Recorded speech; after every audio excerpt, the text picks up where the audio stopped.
आदि तीर्थंकर श्री आदिनाथ भगवान की, श्री 24 तीर्थंकर भगवान की, श्रीमद् भद्रबाहु श्रुत केवली भगवान की, श्रीमद् कुंद कुंद आचार्य देव की, संत शिरोमणि अध्यात्म योगी आचार्य गुरुवर श्री विद्यासागर जी महाराज की, अहिंसामय विश्व धर्म की। भविष्यों, चाहे कैसी भी अवस्था में हो, सोते जागते उठते बैठते चलते स्थिर रहते, शरीर की कैसी भी अवस्था हो, किंतु मैं तो ज्ञायक हूँ, मैं तो ज्ञायक हूँ। मैं किसी का नायक हूँ? नहीं नहीं नहीं, मैं तो अपने ही लायक हूँ, क्योंकि मैं गायक हूँ, ज्ञायक हूँ। गायक नहीं बनना मुझे, ज्ञायक बनना है। नायक नहीं बनना मुझे, लायक बनना है। अनंतों बार नायक बनने की कोशिश करता रहा, नेता, प्रमुख, श्रेष्ठ बनने की अनंतों बार कोशिश की, लेकिन गायक बनने के लिए कुछ करना नहीं पड़ता। जो कर रहा है व्यर्थ के खोटे काम, उसे छोड़ना पड़ता है, इतना ही करना है।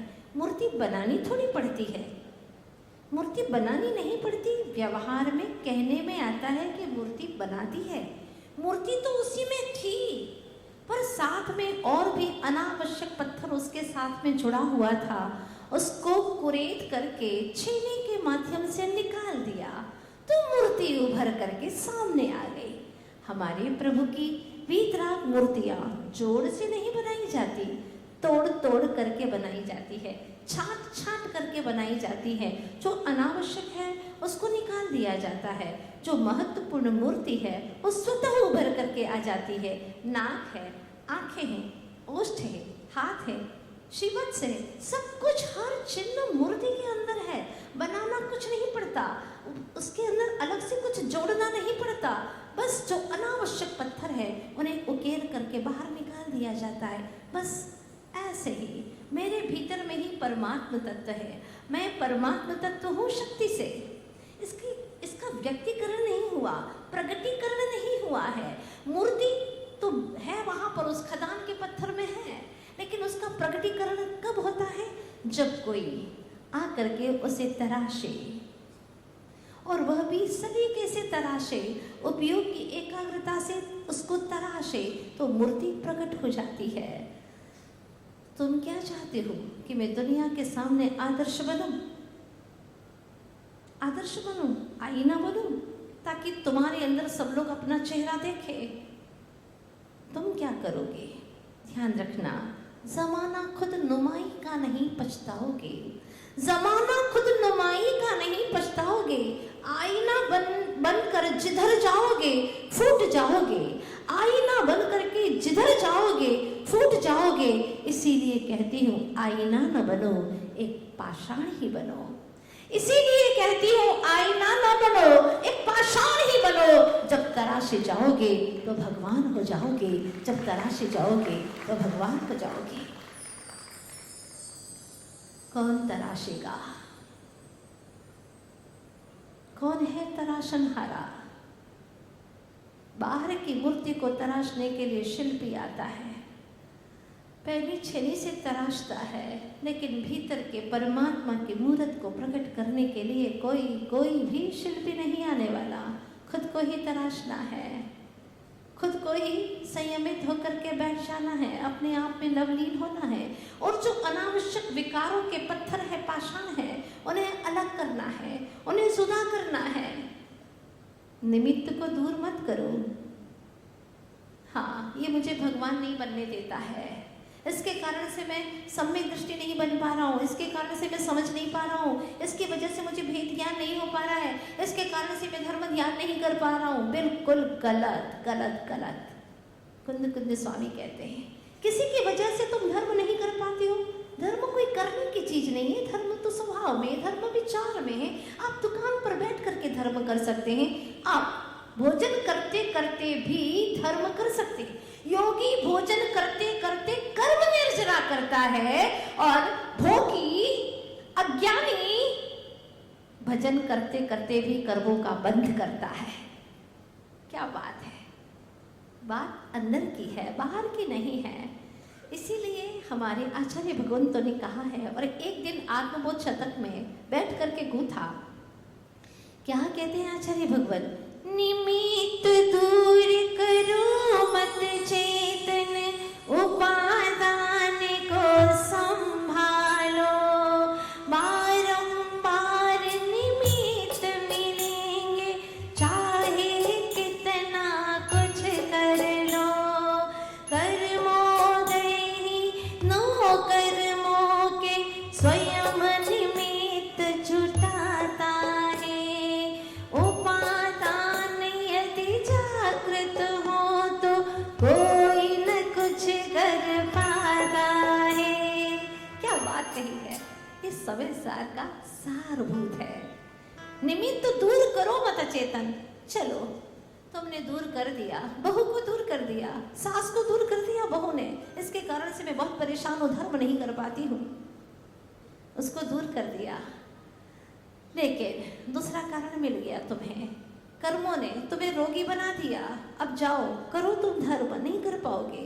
अगर तुम्हारा विचारों में धर्म करने की प्रवृत्ति होती तो निरोग या रोग, कैसी भी दशा हो, सासू हो या न हो, कैसे भी बाहरी परिवेश हो, हर परिस्थिति में आप अपनी मनोस्थिति को संभाल करके रख सकते थे अगर आपके भीतर में धर्म होता। लेकिन जिसके भीतर में धर्म ही नहीं है, वो पर को दोषारोपण करता है। नाच न जाने, हाँ कहावत है, नाच न जाने आंगन टेढ़ा। बस ऐसी ही दशा होती है। इसीलिए एक सूत्र दिया हमारे ऋषि मनुष्यों ने, जलेन जनितम पंकम जलेन परिशुद्धते, चित्तेन जनितम कर्मम चित्तेन परिशुद्धते।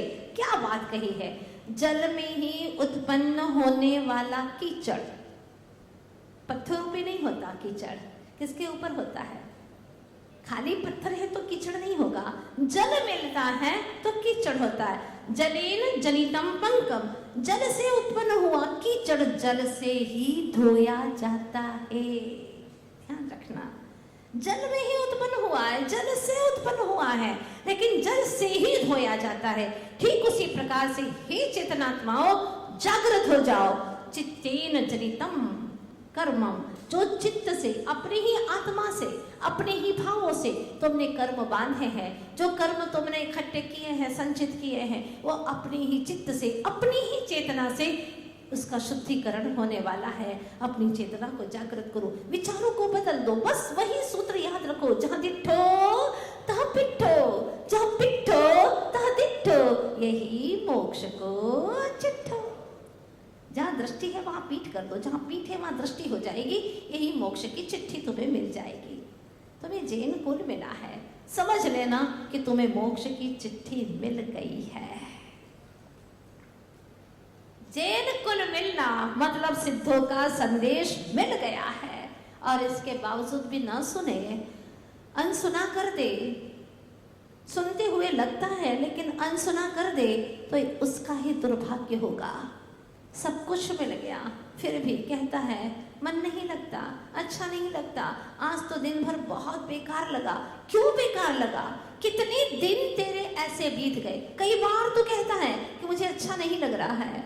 जहां पर सच्चा देव मिल गया, सतगुरु मिल गए, भगवान जी देव की वाणी मिल गई, अब तुझे और क्या चाहिए? और क्या मिलेगा तो तू सुखी हो जाएगा। आचार्य भगवान कहते हैं, हे आत्मन, तुझे धन संपत्ति का सुख चाहिए वो तो सत्य से भी प्राप्त हो जाएगा। अगर तुझे वासना का सुख चाहिए तो कई लोग अज्ञानता से भोगों में लिप्त होकर के व्यभिचार से भी उसका सुख प्राप्त कर लेते हैं। कई लोगों को रसना का सुख चाहिए तो बाजार में, ठेले में, होटल में जा जा करके खा करके रसना का सुख प्राप्त कर लेते हैं। किंतु ध्यान रखना, अगर आत्मा का सुख तुझे चाहिए तो तुझे समय सार के माध्यम से मिलेगा। आत्मा के सार, आत्मा के विस्तार में आएगा, आत्मा की गहराई में आएगा, अपने स्वरूप में रमेगा, तभी तुझे उसका सुख अनुभव होगा। बाहर भी जब तक झंपापात लेगा, दृष्टि को परमुख करेगा, स्वसन्मुख नहीं करेगा, तो तुझे सुख की अनुभूति होने वाली नहीं है। व्यवहार से सुख की अनुभूति करोगे निश्चय से।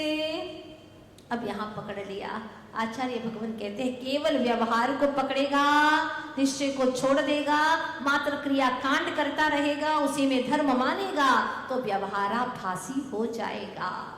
क्रियाएं छोड़ करके एकांत से मैं तो भगवत आत्मा हूँ छू आत्मा परमात्मा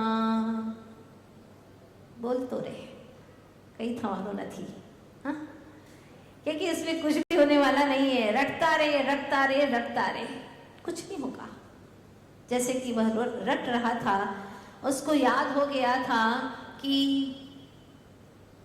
तोते को याद हो गया था, वो आएगा जाल बिछाएगा, हाँ वो आएगा जाल बिछाएगा, दाने भी डालेगा, लेकिन तुम उसमें फंसना मत। सारे तोतों ने रट लिया था। रटने से क्या होता है, इसीलिए तो कहा गया तोता रटन। सारे तोतों ने रट लिया, लेकिन जब उसमें दाने डाले तो सारे के सारे तोते उड़ करके उसी जाल के अंदर फंस गए। दाने खाने के लोभ में आकर के वो फंस गए उसमें। आचार्य कहते हैं तुमने भी तोता जैसे रट लिया, मुझो आत्मा भगवान आत्मा मुझो अजर अमर, ક્યારે પણ મરવાનો નથી, હું શાશ્વત છું, ચિદાનંદ ચૈતન્યમય જ્ઞાયક स्वरूप आत्मा छूं।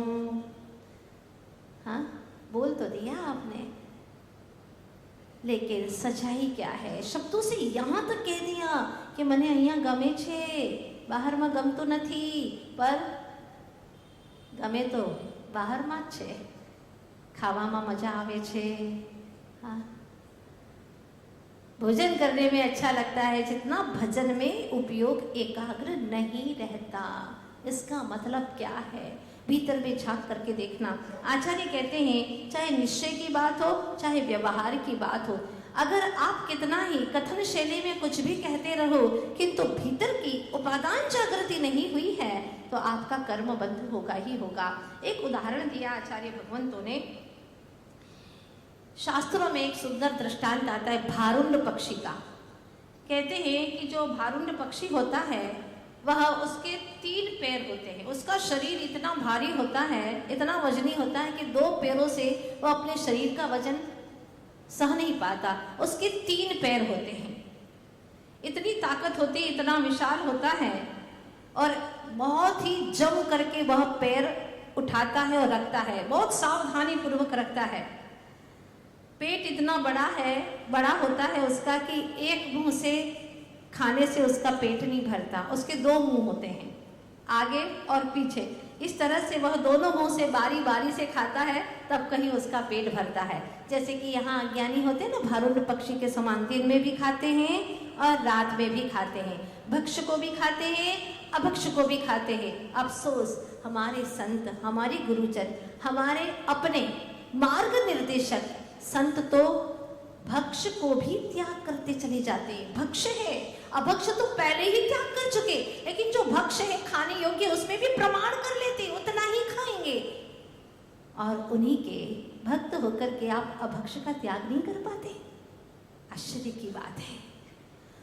वो भारुंड पक्षी की बात चल रही है। वो भारुंड पक्षी दोनों मुंह से खाता रहता है।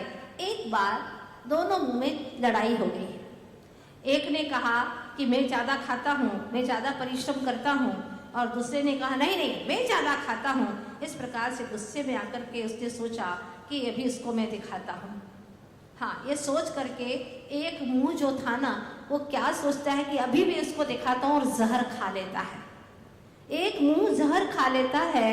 उसको ये पता नहीं था कि भले मुंह 2 है लेकिन शरीर तो एक ही है, शरीर तो एक ही। और जब जहर खा लिया तो इसका असर धीरे धीरे पूरे शरीर में, और उस जहां जिस मुंह से खाया था उस मुंह में तो आना ही आना था उसका असर। और जब असर आ गया तो कहते हैं कि वह स्वयं भी मर जाता है। इसीलिए दुर्बुद्धि करके आचार्य भगवान कहते हैं कि तुमने कभी निश्चयाभासी बन करके तो कभी व्यवहाराभासी बन करके इस तरह से अपने जीवन में अनेकों अनर्थ किए हैं। भाई, गलती चाहे आप व्यवहार से करो या निश्चय से कर्म का बंध तो दोनों से होने वाला है, आत्मा तो एक ही है। इसलिए सोच समझ करके काम करो, किसी नए में अटकना नहीं है। जब समय सार की अंतिम अंतिम गाथाएं चलती हैं तो कुंद कुंद महाराज कहते हैं व्यवहार और निश्चय ये दोनों को जान करके, दोनों को समझ करके, पढ़ करके फिर दोनों से मुक्त हो जाए, ना व्यवहार ना निश्चय इनसे परे हो जाए, तो समझ लेना कि तुमने पक्का तिक्कन तो पुना भर नदी जो सो समय सारो। ऐसा शब्द दिया है कि जो पक्षातिक्रांत हो जाता है, कोई एक पक्ष को व्यवहार या निश्चय पक्ष को ग्रहण नहीं करता, दोनों से परे हो जाता है, मतलब आत्मस्थ हो जाता है, वहां पर कोई नहीं रहता। जिसको समझना था, जिसको पाना था, जिसमें लीन होना था, उसमें लीन हो गए। अब कार्य हो गया, कार्य समय सार प्राप्ति हो गई, तो वह निश्चित समय सार को प्राप्त कर लेता है। वहां तक हमें पहुंचना है। वहां पहुंचने के पहले पगडंडी में व्यवहार नए भी है, निश्चय नए भी है, इसके माध्यम से हमें जानना है, समझना है। तो कल मैंने आपसे कहा था कि आज तक हम क्या समझें, इतना सब कुछ सुनने के बाद में भी बच्चा कहता है कि यह सोने की अंगूठी है, मेरी है, सोने की अंगूठी है, सोने की अंगूठी है। माँ से पूछा किसकी अंगूठी है? माँ ने कहा मेरी अंगूठी है, मेरी अंगूठी है। बच्चा कह रहा है सोने की अंगूठी है और माँ कह रही है मेरी अंगूठी है। बताओ ना सच क्या है? अगर मेरी है तो इसमें चेतन का प्रवेश होना चाहिए था, क्योंकि माँ चेतन है, माँ जीव तत्व है, उसका उसमें प्रवेश होना चाहिए था। क्योंकि मैं और मेरा, जो मैं हूँ तो मेरा भी मैं के जैसा ही होना चाहिए। मैं चेतन तो मेरा भी चेतन स्वरूप होना चाहिए। जो आप बोल रहे मेरा घर, मेरे वस्त्र, मेरा धन, मेरी जमीन, मेरी गाड़ी, ये सब के सब व्यवहार नए हैं। व्यवहार नए भेद को विषय करता है, जो हमसे भिन्न पदार्थ है उसको विषय करता है। और उसमें भी बहुत दूर के पदार्थ है जिससे हमारा एक क्षेत्रावकाश संबंध तक नहीं है। शरीर के साथ में तो कदाचित हमारा एक क्षेत्रावकाश संबंध है। जहाँ जहाँ हम जाते हैं शरीर जा रहा है, जहाँ शरीर जा रहा है वहाँ हम जा रहे हैं। अभी जो हमारी वर्तमान की पर्याय दशा है, लेकिन जहाँ जहाँ आप जाते हो वहाँ वहाँ आपकी फैक्ट्री जाती है क्या? वहाँ आपकी ज़मीन जा रही है क्या? नहीं जाती है। फिर भी कहते हो कि ये मेरा है। क्या प्रूफ है, क्या प्रमाण है आपके पास में? वो कागज पर लिखा है ना, बस सिर्फ कागज पर लिखा और तुम्हारा हो गया। तुम्हारा तो हर आत्म प्रदेशों पर क्या एक स्वरूप है तुम्हारा, उसको तुम असल में जो तुम्हारा उसको तुम मानते ही नहीं, और जो तुम्हारा है ही नहीं उसको तुम अपना माने जा रहे हो। ये तो ऐसी दशा है कि जैसे एक घटना सुनी थी। एक बार राजा मंत्री से पूछता है कि आज तुम इतने लेट कैसे हो गए, क्यों इतनी देर से आए हो? आज बहुत जरूरी काम था और तुमने इतनी लेट कर दी। मंत्री कहता है राजन माफ कीजिएगा, आज मैं प्रभु भक्ति में इतना तल्लीन हो गया, इतना तल्लीन हो गया, पता ही नहीं चला समय का, क्षमा कीजिएगा, आज मुझे देर हो गई। राजा ने कहा भगवान की भक्ति में प्रभु है कहाँ जो भक्ति कर रहे हो? तो कहाँ है प्रभु? प्रभु है ना, प्रभु है, लेकिन कहाँ है मुझे दिखाओ, तभी मैं मानूंगा। इस तरह के बहाने नहीं चलेंगे, समझे? मंत्री ने कहा प्रभु तो है, सारी दुनिया कहती है। दुनिया कहती होगी, लेकिन देखा है क्या किसी ने प्रभु को? कहाँ है प्रभु? मुझे दिखाओ, मैं नहीं मान सकता। कई लोग इस तरह की बातें करते हैं।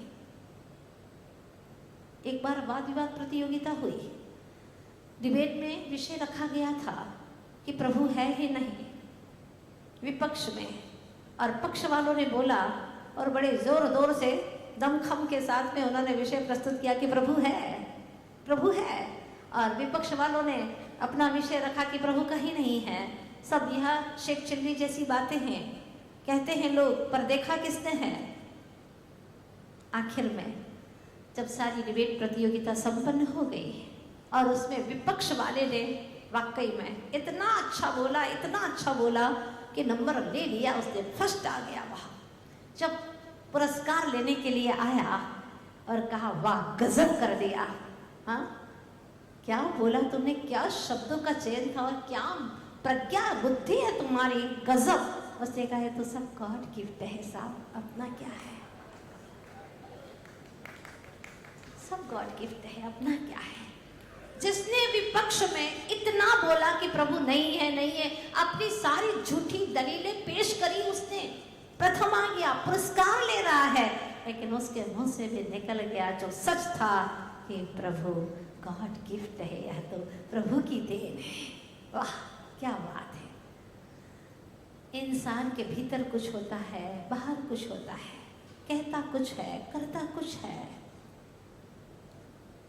एक निर्णय होना चाहिए, रुजुता होना चाहिए, सरलता होना चाहिए, मन में भी हो, वचन में भी हो, तन में भी हो। इतनी सहजता की अलग से कुछ दिखाने की आवश्यकता ही नहीं पड़े। आपने देखा होगा बच्चे लोगों को बहुत सरल होते हैं, उनको कुछ अलग से बातें बनाने की आवश्यकता ही नहीं पड़ती, जो है वो बोल देते हैं। अगर कदाचित कोई उन्हें सिखाए, पिताजी ने सिखा दिया बेटा बोल देना, जो भी आए लोग उनको साफ बोल देना कि पापा नहीं है मेरे घर पे, ठीक है, बोल देना। अब बेटा इसी ताक पे बैठा था कि कोई आए और मैं कहूँ, आए लोग पैसा मांगने के लिए, उसने कह दिया पापा नहीं है घर पे। कैसे पापा घर पे नहीं है, किसने बताया तुमको कि पापा घर पे नहीं है? पापा ने बताया ना, अभी अंदर में बैठे पापा, उन्हीं ने बताया। ऐसा होता है बच्चों का जीवन, निश्चल, बिल्कुल निरीह। प्रभु मुझे भी ऐसा बना दो, मुझे छल कपट नहीं करना, कभी भी एक पल के लिए नहीं करना, निश्चल जीवन जियो, आनंद से जी सको। जो निश्चल जीवन जीता है उसे प्रभु का दर्शन होता है। मंत्री पेशो पेश में पड़ गया, जवाब दे तो क्या दे। राजा पूछ रहा है कि कहाँ है प्रभु, जवाब दो, मुझे देखना है, दिखाओ मुझे। अगर नहीं दिखाया तो तुम्हें मंत्री पद से बर्खास्त कर दिया जाएगा। बड़ा टेंशन में आ गया, घर गया, बहुत दुखी था, भोजन नहीं किया। इकलौता बेटा पूछता है पापा क्या हो गया? पिताश्री बोलिए ना क्या हो गया, आज आप इतने दुखी क्यों हैं? पिताजी ने बता दिया अपने बेटे को, बस इतनी सी बात और आप टेंशन करते हो। मैं दूंगा ना जवाब, कल जाना है ना जवाब देने के लिए, मैं जाऊंगा। आप दरबार में नहीं आएंगे, मैं जवाब देकर के आऊंगा। आपका बेटा हूँ, मंत्री पुत्र हूँ पिताश्री, विश्वास रखिएगा। छोटा जरूर हूँ, 8 साल का हो गया हूँ, सम्यक दर्शन की योग्यता मुझ में आ गई है, रत्नत्रय धारण करने की योग्यता मुझ में आ गई है। 8 साल के कई तीर्थंकर हो गए, तो मैं क्या इतने से प्रश्न का जवाब नहीं दूंगा? पिताजी विश्वास रखिएगा, मैं जाऊंगा कल दरबार में, मैं दूंगा जवाब। पिताजी कैसे विश्वास करते? उनके भीतर में तो बहुत ही पीड़ा, टेंशन चल रहा है, क्या होने वाला है? अगर मुझे मंत्री पद से बर्खास्त कर दिया गया तो क्या होगा मेरे जीवन का? मेरे नाम पर कलंक पुज जाएगा। हे प्रभु क्या करूं? और जरा सा बच्चा जिसका जवाब मैं नहीं दे पाया, बच्चा क्या जवाब देगा, कैसे विश्वास करूं? और उसने कहा है कि आप नहीं आएंगे दरबार में, मैं खुद जाऊंगा। लेकिन पिता का मन था, माना नहीं, पीछे पीछे गए और बिल्कुल दूर बैठ गए, जहाँ बच्चे को पता न चले कि पिताजी देख रहे हैं। और वो सब कुछ देख रहे थे, सुन रहे थे। जैसे ही दरबार में पूछा और कहा पिताजी नहीं आए तुम्हारे? बेटे ने कहा पिताजी नहीं आएंगे। जवाब देना है ना आपको कि प्रभु कहाँ हैं, मैं दिखाऊंगा आपको प्रभु कहाँ हैं, मैं आया हूँ ना जवाब देने के लिए। राजा ने कहा, सोचा मनी मन, बहुत अच्छी बात है, बट बेटा क्या जवाब देगा? जिसका बाप जवाब नहीं दे पाया कोई क्या जवाब देगा? राजा ने कहा बोलो कहाँ है प्रभु?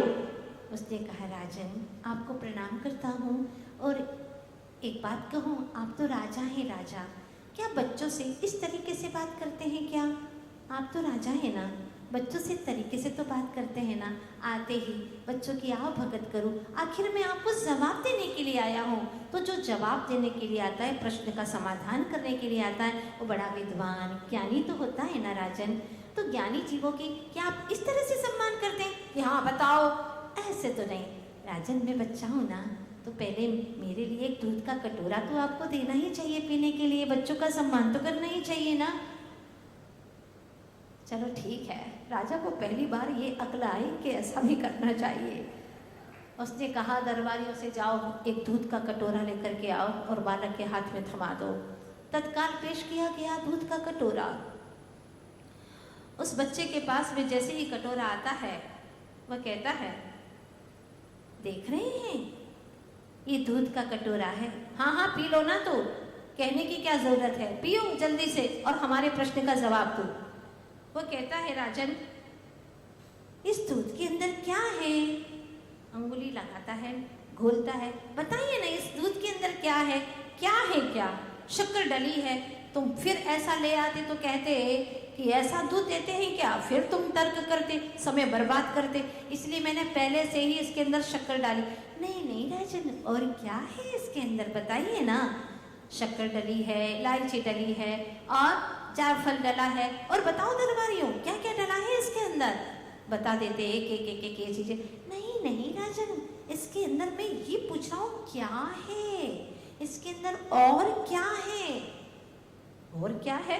इस तरह से फालतू के प्रश्न मत बनाओ, तो बताओ जल्दी से। हमारा प्रश्न है कि प्रभु कहाँ है, ये पहेलियां ना बुझाओ। राजन अगर आपने इसका जवाब दे दिया तो सच में आपको प्रभु कहाँ है, कैसे हैं, उनका दर्शन भी हो जाएगा आपको। मेरे प्रश्न का जवाब आपको पहले देना होगा कि इस समय क्या है। राजा पेशो पेश में पड़ गया। तो राजन आप कहिए एक बार कि मैं हार गया, आप हार गए, आप बोलिए एक बार। बच्चा तो बच्चा ही था, जिद पर आ गया। बच्चों की जिद, आप कहिए कि मैं हारा। पर मैं कैसे कहूं जो मैं पूछ रहा हूं आपसे कि इसमें और क्या है, आप बता ही नहीं पा रहे। और जब मैं कहूंगा तो आप कहेंगे हाँ बिल्कुल सच कहा, तो फिर आप हारे कहलाएंगे ना। आप पहले बोलिए क्या बोले राजा। अब बच्चों की बातें थी, चलो ठीक है, बच्चों के सामने क्या फर्क पड़ता है, ठीक है हम हारे, बताओ अब क्या है। वो कहता है, राजन पाषाणेषु यथा हेम दुग्धं मध्ये यथा घृतं तिलमध्ये यथा तैलं देहमध्ये यथा शिवः काष्ठमध्ये यथा वह्निः शक्तिरूपेण तिष्ठति अयमात्मा शरीरेषु यो जानाति स पंडितः।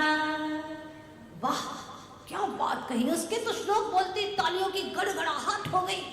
जो भी संस्कृत को जानते थे और जो नहीं जानते थे वो आप जैसे ऐसे ऐसे मुंह देख रहे थे, ताक रहे थे, एक दूसरे से पूछ रहे थे, बताओ बताओ क्या बोला क्या बोला क्या बोला।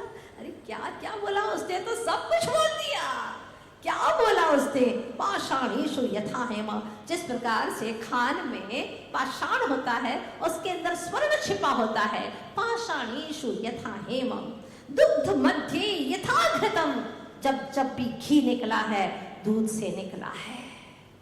दुग्ध मध्ये यथा घृतम, इस दूध के अंदर घी मिला हुआ है, लेकिन दिख रहा है क्या? नहीं दिखता नहीं है। उसका प्रयोग करोगे, प्रोसेस में लाओगे तो घृत निकल करके आ जाएगा। दुग्ध मध्ये यथा घृतम तिल मध्ये यथा तेलम, जैसे तिल के अंदर तेल है उसी प्रकार से देह मध्ये यथा शिव, इस देह के अंदर भी शिव परमात्मा विराजमान है। काष्ठ मध्ये यथा वह्नि, जैसे कि लकड़ी के अंदर आग छिपी हुई है, पत्थरों में नहीं, सामान्य और चीजों में नहीं। काष्ठ मध्य, जिस प्रकार से काष्ठ के अंदर सामान्य पत्थर, एक पत्थर होता था सफेद पत्थर, जिसको आपस में जब रगड़ते थे तो उसमें से अग्नि की चिंगारियां निकलती थी। हाँ, काष्ठ मध्य यथा वह्नि शक्ति रूपेण तिष्ठति, जिस प्रकार से लकड़ी के अंदर अग्नि है पर दिख नहीं रही है, शक्ति रूप से है, उसी प्रकार से हे राजन अयमात्मा शरीरेषु, इस आत्मा में भी, इस शरीर में भी अयम आत्मा, यह आत्मा है। शरीरेषु अयम आत्मा, आत्मा सएव परमात्मा यो जानाति, जो जानता है वही पंडित है। राजन अब तो आप समझ गए होंगे कि परमात्मा कहाँ है। परमात्मा तो सबके शरीर में विराजमान है। हाँ, अगर आपने जान लिया है तो आपको प्रश्न का समाधान मिल गया होगा। बस इतना सा बालक ने कहा, तालियों की गड़गड़ाहट हुई और राजा ने उसकी इतनी पीठ ठोकी, आशीर्वाद दिया और बहुत सारे गांव की जागीरदारी उसको सौंप दी। जब बच्चा इतना छोटा और इतना प्रज्ञावान है तो बड़ा होकर के न जाने क्या करने वाला है। और राजा ने तय कर लिया कि मेरी कोई संतान नहीं है, इस मंत्री पुत्र को ही मैं राजकुमार के पद पर स्थापित करता हूँ, आज युवराज पद इसे दे रहा हूँ। बात सारी यहाँ पर ज्ञान की है, बस सही समय पर सही ज्ञान काम कर जाए तो भगवान बन जाए। इतना सा काम करना है। आप सबके पास में वो ज्ञान है जो भगवान होने के लिए चाहिए, लेकिन भगवान न होकर के, अच्छा मानव भी न होकर के यह बेईमान पर बेईमानी करता जाता है, छल कपट करता है, इसमें अपने सारे ज्ञान को लगा रहा है। तो हम आज से ये कोशिश करें अपने ज्ञान जैसे अनमोल धन को सत् कार्यों में लगाएं, ऐसे पवित्र कार्य में लगाएं जिससे हमारी भगवत्ता प्रकट हो सके। यही बात आचार्य भगवान कहते हैं, माना कि व्यवहार में से शरीर और आत्मा दोनों एक है, ऐसा कहने में आता है, भासता है, पर निश्चय से न तो निश्चय सजीवो देहो ये कदावि ये कट्ठो।